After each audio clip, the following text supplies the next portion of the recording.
Andy, did Moody's hamstring get looser as he played on it more? Well, I think it got looser. Mine did. I don't know about yours, but mine started getting real loose when he started making shots. I felt like, man, it felt good. I was doing some jumping jacks over there. I think his did too. It's amazing how that works. He 1 for 6 in the first half. He was awfully tight. Yeah. Second half, he made a few. He feels better about life, as we all do. He didn't really try to drop the basketball. For him, the one thing, typically you want to see him, I think it was on an out-of-bounds play, and typically you want to see him get a steal on the open floor, use that burst, go make a play, and we had that early, and he hadn't done that since he's injured his leg.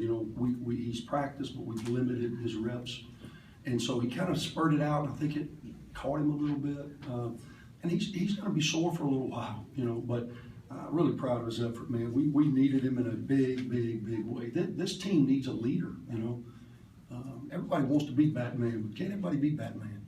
A lot of Robin Juniors for me, actually. A lot of them dudes now. But everybody thinks they want to be Batman, but we need Batman back, and it was good to have him back tonight. Was there any doubt he was going to play tonight? Of course, yeah. Yeah, there was doubt. There was doubt up until probably shoot around, because again, he has done zero physically until what is today? Wednesday until Monday. Very light Monday. See how his leg responds. Tuesday, let's tax him a little bit. See how he responds. Then I don't know if you saw, he had his do tightened up. Did you see that? Mm-hmm. So we hadn't seen him all day in class. And then he had his do tightened up, and it takes a little longer to kneel and I. It takes a little longer than it does for us to get out. You would never know it, but just to tighten him. So we hadn't seen him until shoot around, and then shoot around. He said he felt pretty good. So that's when, honestly, I felt like, okay, he's gonna go. I know you were concerned about Bowers and Harris with Cephas being out, but Mark Canvas and Newby getting 9. I mean, however you guys, they would be effective. Yeah, huge stats for us as it relates to our approach and as it relates to our toughness. And this team has to be tough. Everybody says that, but I mean, we don't have that big body, so we're going to be outweighed a little bit in there. We got to be mentally tough. We got to be physically tough. We got to be willing to throw our bodies into people. That's never really been an issue with KG. He's been willing to do that. But huge numbers for us are we need to be plus on the glass. We're now 11-1 when we win the rebounding battle. We're +7, and we got to keep our turnovers down. 8 for us is huge, and I think only 2 of those occurred in the second half, maybe 1. Huge stats for us, which allow us to get reps. We shoot 56% in the second half because we got some drives. I think Moody had a very good floor game of finding KG at the basket, and finally we were able to finish through some size. Sheet's still struggling, Tomas still struggling on some looks that I think we're capable of making, and hopefully that'll come. And if that comes, this team can take that next step. Andy, do you coach Moody right now on what to do and how to do on the floor, or just let him go when he's out there? No, we try to put him in a position. I tell him, I don't have anybody guarding me, and I'm not physically tired. So I have a pretty good view of things, and you've got 5 guys running at you. So let me help you, and that's when the action works. Every action we call, we practice, this is what it's supposed to be. Now, you've got to obviously make adjustments mid-stroke, but he's doing a very good job of trusting. The biggest shame of him getting hurt against South Carolina has obviously cost us what could have potentially been a huge win. Then we go to Mississippi State, and he's not with us, and it cost us an opportunity to break through on the road.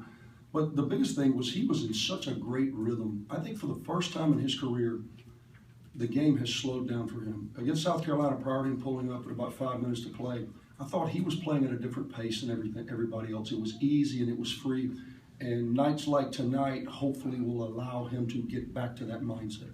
Dante was, I saw that you were telling him that you wanted to pick up the pace as he was bringing the ball down the court. Yeah. How did you feel about the tempo tonight? I thought he was good. He's very good. He drives you crazy because you think he's about to dribble it off his foot or throw it in the stands, and he gets a layup. But that's just kind of how he is right now. He kind of slithers through and makes plays. For him, it's just mental right now, and it's not a bad thing. It's a good thing because he cares. And when he makes a mistake, he's allowing it to compound into another mistake and another mistake, and that's something that just maturity and experience, hopefully he can grow through. Really proud of him. He's really emerged amidst all of this adversity that we've been dealing with for the last 2 weeks as it relates to bodies.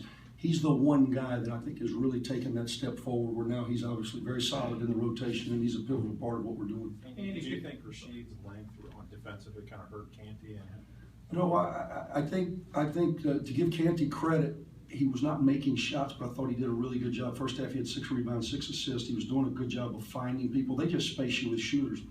And we were late a couple of times on their shooters, and they made us pay. Second half, we were like, listen, he's driving to dish. Let's make him drive to finish. And don't, you have to press up on him, because they're a group that, in their SEC wins, they're averaging just under 12 threes made a game.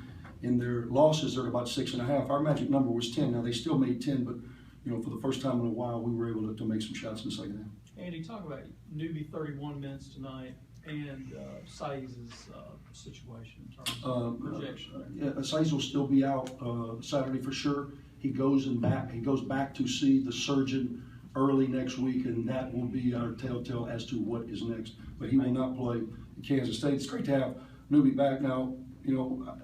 He's certainly not the most skillful guy on our team, but his moxie, I think he's our mojo. Yeah. He kept balls alive. In the second half, we came out, we missed some shots. She had a tough night shooting the ball. Moss continues to struggle on that pick and pop, but he kept balls alive for us. He got Moody some shots off that offensive rebound, which I think honestly turned the game.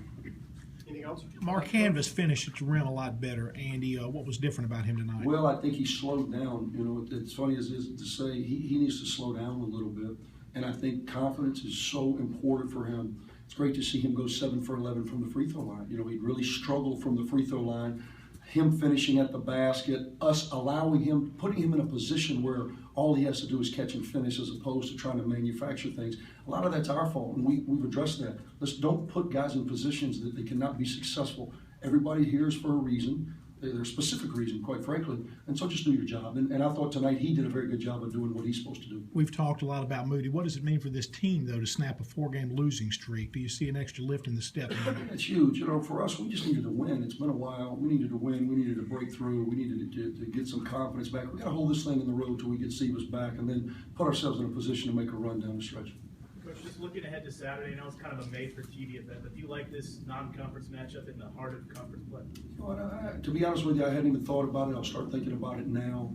I don't know very much about Kansas State. Great respect for Bruce Weber and their program. We actually went there 2 years ago, I believe it was, 2 or 3, whenever it was, when we started this Big 12 SEC Challenge. It's going to be a very, very difficult environment. It'll be a sellout. Their people are really in the ball. So it will not be an easy matchup, but it feels good. At least now our guys will be locked in the next couple of days. It's a huge event for the SEC. These are, and it's the reason I think that the league wanted to do it the way they did. December in this part of the country, as you well know, you get swallowed in football, and that's when the event was in the past. So, it's a little bit unusual for us all as coaches, but that happens on both sides of the aisle. Both leagues are having to deal with it. Great opportunity for the SEC, though, to come up with some wins, and my hope is that we can do our part. Thanks, Coach. Thank you.